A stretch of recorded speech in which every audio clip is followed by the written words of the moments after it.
मसीह की हम परमेश्वर को धन्यवाद करना चाहते हैं आज के दिन के लिए, और विशेष हम all India Christian minority fund के national president Philip Christie sir को भी धन्यवाद करते हैं, जिन्होंने ये वीडियो रिकॉर्ड करके आप लोग तक पहुंचाने का काम कर रहे हैं। प्रभु उनको आशीष करे और उनका पूरा टीम को। आइए हम आज के वचन में जाने से पहले प्रार्थना करें। प्रभु आपको धन्यवाद करते हैं, आज के दिन आपने हमें दिया है।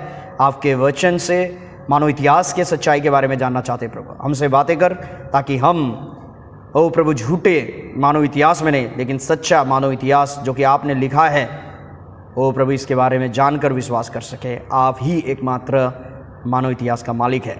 प्रभु बाकी के समय आपके हाथ में रखते हुए ये प्रार्थना यीशु प्रभु के नाम से मांगते हैं, आमीन। तो प्रिय लोग, विगत में मैंने बहुत सारे घटनाएं जो मानव इतिहास के बारे में, चाहे वो अदन के वाटिका के बारे में हो, चाहे वो नोआ के जलप्रलय के बारे में हो, चाहे वो सोदोम और अमोरा के बारे में हो, मैंने आपको बताया।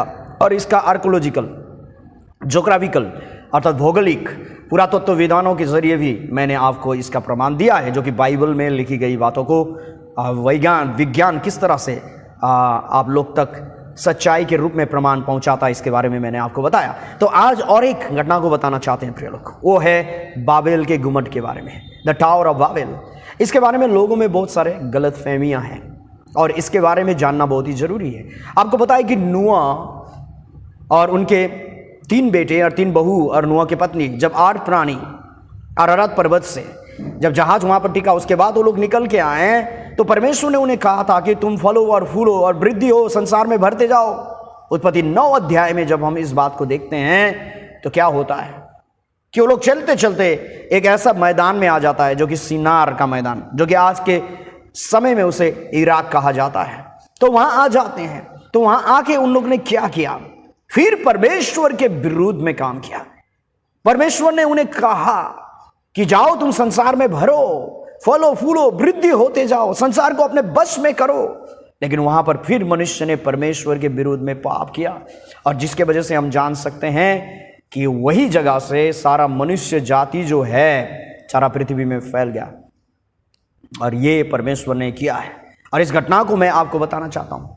और सारे संसार में फैलने का उसमें कारण था कि परमेश्वर ने उनके बीच में भाषाओं की गड़बड़ी डाल दी। तो क्या ये घटनाएं सच है? सच में मानो इतिहास जो है उसी जगह से, या तो सिनार के उस मैदान से, या तो बाबेल से ही सारे संसार में फैल गए। क्या ये सच है? इसके बारे में कोई प्रमाण है? अवश्य ही है।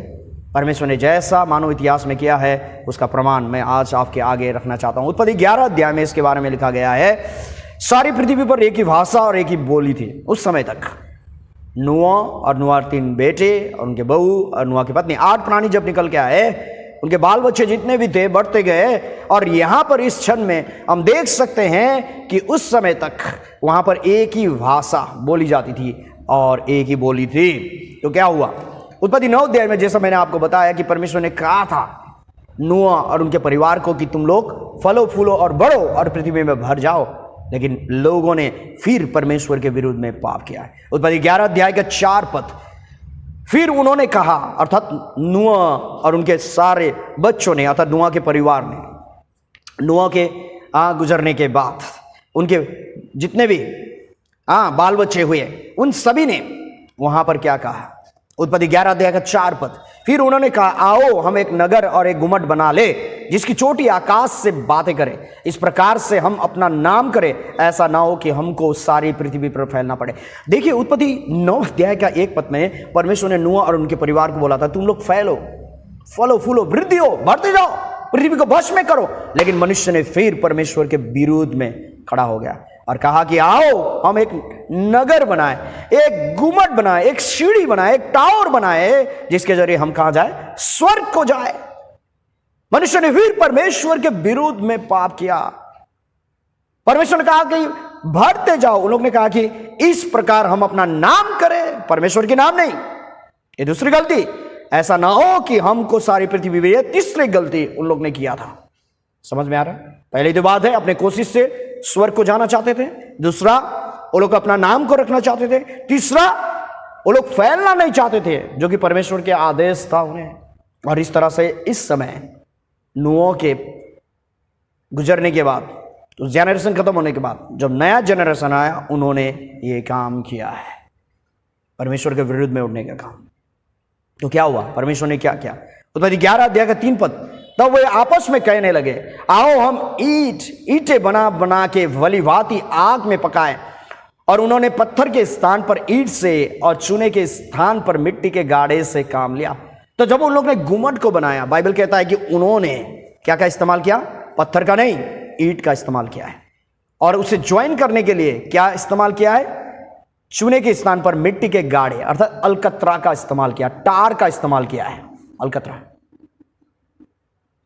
मोटर का कहा गया, मोटर अलकतरा टार एक ही चीज है। तो उन्होंने क्या बनाया? ईंट बनाई। और उन्होंने उस ईंट को जोड़ने के लिए किसका इस्तेमाल किया? टार का इस्तेमाल किया। तो ये बाइबल बताता है कि उन्होंने ये टावर को बनाने के लिए ये दो चीजों की इस्तेमाल की थी। अगर सच में ही बाइबल का ये घटना सच है तो ये ईंट और टार मिलना चाहिए उस जगह पर जहां पर बाबेल के गुम्मट बनाए जाए, और ये हमें मिलता है। आगे बढ़ते हैं। इस तरह से the land of tower of Babel, जहां पर उन्होंने सिनार के उस प्लेन में, जो सिनार के उस मैदान पर उन्होंने टावर बनाया था, आज वहां पर वैज्ञानिक लोग को, आर्कियोलॉजिस्ट लोग को, पुरातत्व विद्वानों को ये दो चीज मिली है, ईंट भी मिला है और टार भी मिला है। और मैंने कहा जैसा कि आज जिस जगह पे उन लोगों ने टावर बनाया था वो सिनार का जो प्लेन है, आज बाद में जाके वो जगह बेबीलोन साम्राज्य के नाम से जाना गया, और आज आधुनिक युग में उसे इराक के नाम से जाना जाता है। जिस जगह पर सद्दाम हुसैन ने भी मनुष्य सारे पृथ्वी के पर्यटकों को अर्थात आकर्षित करने के लिए उसने फिर वहां बनाने की कोशिश की, लेकिन हमें पता है कि इतिहास में क्या हुआ। इराक और ईरान का बड़ा सा युद्ध हुआ। वो श्रापित जगह है, वो परमेश्वर का चैलेंज करने वाला जगह है, और परमेश्वर ने ये कभी भी होने न तो दिया था उस समय, न तो कभी देगा। तो इस तरह से ये घटना सच में ही सच है। तो परमेश्वर ने क्या कहा यहां पर हम देख सकते हैं। उन्होंने टावर को तैयार किया इस प्रकार से, जिसका प्रमाण हमें मिला, और उसके बाद परमेश्वर ने क्या कहा है यहां पर, जब उत्पत्ति 11 अध्याय का 5 पद को पढ़ता है, जब लोग नगर और गुम्मट बनाने लगे तब उन्हें देखने के लिए यहोवा उतर आया, और यहोवा ने कहा, मैं क्या देखता हूं कि सब एक ही दल के हैं और भाषा भी उन सब की एक ही है, और उन्होंने ऐसा ही काम भी आरंभ किया, और अब जो कुछ वे करने का यत्न करेंगे उसमें से कुछ भी उनके लिए अनहोना ना होगा। इसलिए आओ हम उतर के उनकी भाषा में गड़बड़ी डाले कि वे एक दूसरे की बोली को ना समझ सके। इस प्रकार यहोवा ने उनको वहां से सारी पृथ्वी के ऊपर फैला दिया, और उन्होंने उस नगर का बनाना छोड़ दिया। इस कारण उस नगर का नाम बेबीलोन पड़ा, क्योंकि सारी पृथ्वी की भाषा में जो गड़बड़ी है वह यहोवा ने वहीं डाली, और वहीं से यहोवा ने मनुष्य को सारी पृथ्वी के ऊपर फैला दिया। बाबेल अर्थात गड़बड़ी, कंफ्यूजन। तो परमेश्वर ने वहां से ही भाषाओं की गड़बड़ी में लाकर सारे मनुष्य जाति को पृथ्वी पर फैला दिया। तो ये बात 100% सच है। इसका प्रमाण मैंने आपको दिखाया कि ये जहां पर उन्होंने इस गुम्मट को बनाया था, टावर को बनाया था, वहां पर ईंट और टार मिला है, और ये वो जगह है फाउंडेशंस। उस टावर का आपको मिलेगा इराक में, आप जा सकते हैं। और दूसरा जो कि परमेश्वर ने सच में ही क्या लोगों को वहां से भाषाओं की गड़बड़ी लाकर सारे संसार में फैलाया था, इसका प्रमाण है। एंथ्रोपोलॉजिस्ट जो मानव इतिहास के बारे में अध्ययन करते हैं, उन्होंने ये प्रमाण किया है। जो लैंग्विस्टिक लोग ने ये प्रमाण किया, जो भाषाओं के बारे में विशेषज्ञ हैं, उन्होंने कहा है कि all the languages have the same root, अर्थात सभी भाषाओं का जड़ जो है प्रिय लोग, वो एक ही भाषा है, एक ही भाषा। और जो कि बाइबल में उत्पत्ति 11 अध्याय में हमें मिलता है कि इस समय तक लोगों ने एक ही बोली और एक ही भाषा बोलते थे, लेकिन वहां से ही परमेश्वर ने जब गड़बड़ी डाली, टावर को बनाना छोड़ दिया, और वो लोग इस तरह से सारे संसार में फैल गए। तो ये घटना भी हमने देखा कि क्या है, ये घटना भी सच है 100%। तो प्रिय लोग, आज मानव इतिहास में मैंने आपको करीबन 4 बड़े बड़े जो कि मानव इतिहास में घटनाएं घटी है उसके बारे में बताया। पहले अदन के वाटिका के बारे में बताया, ये सच है। और उसके बाद नूह के जल प्रलय के बारे में, ये भी सच है।